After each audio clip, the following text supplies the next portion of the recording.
मार्च 2027 तक तृतीय श्रेणी के समकक्ष पदों पर कार्यरत आउटसोर्स कर्मचारियों को, अस्थायी कर्मचारियों को नौकरी से निकालने के निर्णय पर सरकार ने काम करना शुरू कर दिया है।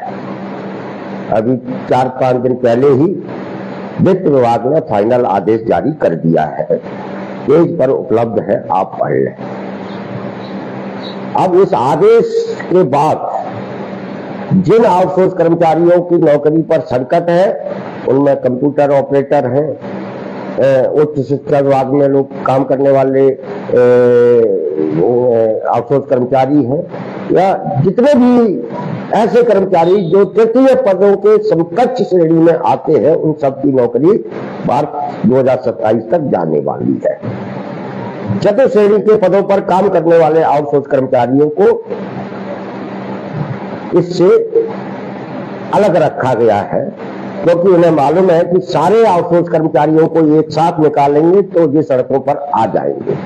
इसलिए ये आदेश कार्यरत आउटसोर्स कर्मचारी जो तृतीय चतुर्थ श्रेणी के पदों पर काम कर रहे हैं, उन्हें अलग अलग करने वाला भी आदेश है कि कंप्यूटर ऑपरेटर अपने स्तर पर लड़े, व्यवसाय शिक्षक अपने स्तर पर लड़े, ये सुरक्षा गार्ड अपने स्तर अलग हो जाए, यानी ये आउटसोर्स कर्मचारियों को विभाजित करने वाला भी आदेश है। निकाले सब जाने हैं। पिछले कुछ दिनों में आप देखेंगे तो बड़ी संख्या में आउटसोर्स अस्थायी कर्मचारियों को निकाला गया है। पेंशनर विभाग से कंप्यूटर ऑपरेटर निकाले गए हैं, अस्थायी कर्मचारियों में पेशा मोबिलाइजर निकाले गए, लोकल यूथ सर्वेयर निकाले गए, छात्रावासों में स्कूलों में काम करने वाले अंशकालीन कर्मचारियों को तो अधीक्षक और प्रिंसिपल कभी भी निकाल देते हैं। कई जगह तो एमपीवी के में भी आउटसोर्स कर्मचारियों को इंजीनियर और ठेकेदार निकाल देते हैं। तो निकालने का सिलसिला उनका चल रहा है, लेकिन 27 तक निकालना है, ये आदेश फाइनल आ चुका है। इसके पीछे सरकार की जो मंशा है वो ये है, स्पष्ट मंशा है कि पहले आप सब लोगों को निकालकर आपकी सीनियरिटी को खत्म किया जाएगा। आप 10-15 साल से काम कर रहे हैं और ये कहते हुए आप जो लड़ते हैं, और ये बात जब लोगों को बताते हैं कि 15 साल से हमारे साथ अन्याय हो रहा है, तो इससे सरकार की बदनामी होती है। इसलिए सरकार पहले आप लोगों को निकालेगी, निकालने के बाद वो मल्टीटास्क वर्कर MTW के नाम से नई भर्ती करेगी। मल्टीटास्क वर्कर का मतलब ये है कि आउटसोर्स कर्मचारी को रखा जाएगा और उससे कार्यालय में जो काम होगा, कंप्यूटर चलाने का, साफ सफाई करने का, बाथरूम साफ कराने का, सारा काम कराया जाएगा।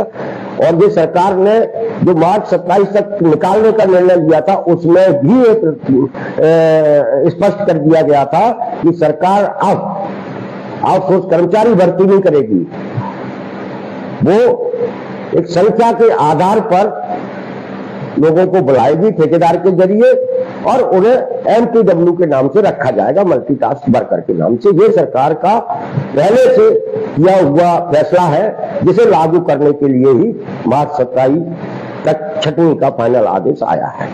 आप सब लोग अभी भी चेत गया है, आप अब भी जाग जाए, और जागने का समय अभी है। हम लोग 28 जून को भोपाल में अपने संगठन की प्रदेश कार्यकारिणी की बैठक कर रहे हैं और उस बैठक में इन तमाम सारे मुद्दों पर गंभीर विचार विमर्श करने वाले हैं और आगे की रणनीति तैयार करेंगे। क्योंकि ये आउटसोर्स कर्मचारी और डिपार्टमेंट अस्थायी आउटसोर्स कर्मचारी मोर्चा के बैनर तले इकट्ठा न हो जाए, इसलिए सरकार ने अपने समर्थित संगठन को भी सक्रिय कर दिया है कि लोगों को बुलाओ, उनको सुनाओ, आंदोलन के नाम पर इकट्ठा करो और भाषण दिला के वापस पहुंच जाओ। ये रणनीति सरकार ने अपने संगठन की बनवा दी है। लेकिन हम अपने जो हमारा लक्ष्य है और हमारा जो काम करने का तरीका है उस पर चल रहे हैं। 28 जून को हम इस मुद्दे पर मध्य प्रदेश के सरकारी सेक्टर को जिस तरीके से तहस नहस किया गया है अस्थायी आउटसोर्स नौकरियां देकर, उसके बारे में एक गंभीर विचार विमर्श करके एक आगे की रणनीति तैयार करने वाले हैं। आपने देखा होगा कि स्वास्थ्य विभाग 2 साल हो गए न्यूनतम वेतन बढ़े हुए, स्वास्थ्य विभाग में अभी तक एरियर नहीं मिला है। हम लोगों के आंदोलन के दबाव में जिला स्तर पर हम लोगों ने दिए ज्ञापनों के जरिए हाल ही में वो एरियर का आदेश हुआ है, उस पर भी अमल कराने की रणनीति हम लोग बना रहे हैं। उसके लिए भी धरने प्रदर्शन शुरू होंगे और ये सारी प्रक्रिया को अंतिम रूप हम 28 जून को भोपाल में एक बैठक करने वाले हैं, उस बैठक में फाइनल करेंगे। तो साथियों, आपके बीच में बहुत सारे सरकार समर्थित लोग सक्रिय होंगे आपकी एकता को कमजोर करने के लिए। आप उनसे सतर्क रहें और ऑल डिपार्टमेंट के अस्थायी आउटसोर्स कर्मचारी मोर्चा द्वारा बनाई जाने वाली रणनीति में उसके द्वारा शुरू किए जाने वाले संघर्ष का हिस्सा बने। आपका संघर्ष ही, आपकी एकजुटता ही आपको जीत दिलाएगी और सरकार को इस अन्यायकारी निर्णय को वापस लेने के लिए बाध्य करेगी। नमस्कार।